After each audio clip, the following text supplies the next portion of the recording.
Le début des ventes du jeu de société Bien-Aimé date du 5 novembre 1935. Mais en fait, tout a commencé beaucoup plus tôt. Et ce n'est pas Charles Darrow qui l'a inventé, comme il a dit lui-même, hors de l'air, mais une certaine Elizabeth Maggie, une féministe ardente et la fille d'un journaliste et écrivain bien connu à cette époque. L'histoire généralement considérée comme vraie se lit comme suit. Charles Darrow, sans emploi, a inventé le monopole dans les années 1930. C'est lui qui a vendu l'idée à Parker Brothers, un fabricant de jeux de société préféré en Nouvelle-Angleterre. Le jeu a eu un succès phénoménal qui lui a finalement valu des millions. Mais ce n'est qu'une légende acceptée. Peu de gens savent que le véritable inventeur était une femme. Les règles du jeu ont été inventées à Washington, en 1903 par une femme courageuse et progressiste nommée Elizabeth Maggie. Elle a vécu une vie plutôt inhabituelle. Contrairement à la plupart des représentants du beau sexe de son époque, elle s'est assurée elle-même et ne s'est pas mariée avant l'âge avancé, 44 ans. Au début des années 1880, Elizabeth travaillait comme sténographe à accent grave l'époque. Cette spécialité ne s'ouvrait qu'aux femmes, car la guerre civile avait licencié de nombreux hommes. Maggie était la fille d'un éditeur de journaux bien connu à cette époque. Elle-même aimait le journalisme et la politique depuis son enfance. Et pendant son temps libre, la femme préférait créer. Elle a alors eu l'idée de créer un jeu qui reflèterait ses convictions politiques. Nuit après nuit, après avoir terminé son travail de bureau, Lizzie, comme ses proches l'appelaient affectueusement, était assise à la maison, peignant et redessinant, pensant et repensant. Ainsi, en 1903, le jeu du propriétaire est sorti. Maggie a développé deux ensembles de règles pour son jeu. Un ensemble antitrust dans lequel tout le monde était récompensé lorsque la richesse était créée, et un ensemble monopolistique dont le but était de créer des monopoles et d'écraser les adversaires. Son approche dualiste était un manuel destiné à démontrer que le premier ensemble de règles était moralement supérieur. Une fois à propos de son jeu, Elizabeth a écrit ce qui suit. Il s'agit d'une démonstration pratique du système actuel d'accaparement de la Terre, avec tous ses résultats et conséquences habituelles.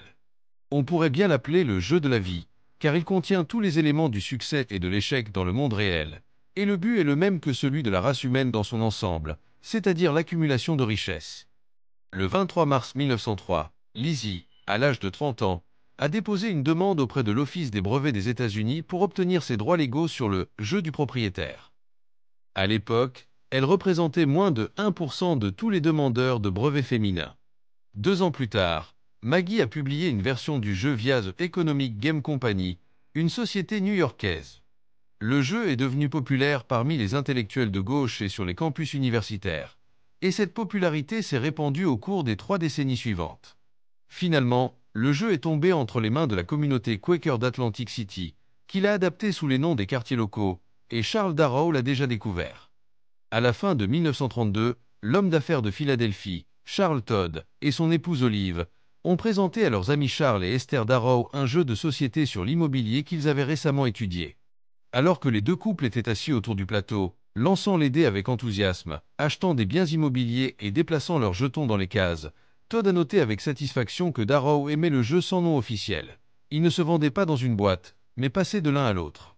Mais dans les gens, il est devenu connu sous le nom de « jeu de Monopole ».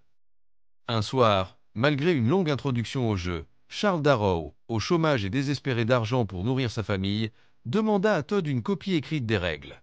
Todd était un peu perplexe car il ne les avait jamais écrits auparavant et n'avait même aucune idée de à quoi ils devraient ressembler. Après avoir obtenu les règles et amélioré le terrain de jeu, Darrow a déclaré le jeu sa propre version et l'a vendu à Parker Brothers. Alors que Darrow a gagné des millions et conclu un accord lui garantissant des redevances, les revenus de Maggie pour sa création n'auraient été que de 500 $ pour conclure un accord visant à transférer complètement les droits d'auteur de la société. Par la suite, le mythe de Charles Darrow comme le seul inventeur du Monopoly s'est transformé en une véritable histoire, qui à un moment a même été mis dans la boîte du jeu avec d'autres documents imprimés. Lizzie est morte en 1948, veuve sans enfant. L'identité de Maggie en tant que créateur de Monopoly a été révélée par hasard. En 1973, Ralph Anspach, professeur d'économie, a été attaqué légalement par Parker Brothers pour avoir créé un jeu antitrust. En enquêtant sur son cas, il a découvert les brevets de Maggie et les racines du jeu folklorique et a été frappé par la façon inhumaine dont une femme a pris son droit à la gloire. L'affaire a duré 10 ans, mais à la fin, Anspach a pris le dessus, mettant ainsi le rôle vital de Lizzie dans l'histoire du jeu au-delà de tout doute. Mais Hasbro, dont la filiale est actuellement Parker Brothers, minimise toujours le statut de Magé en déclarant « Hasbro attribue à Charles Darrow le jeu officiel de Monopoly que vous voyez aujourd'hui ».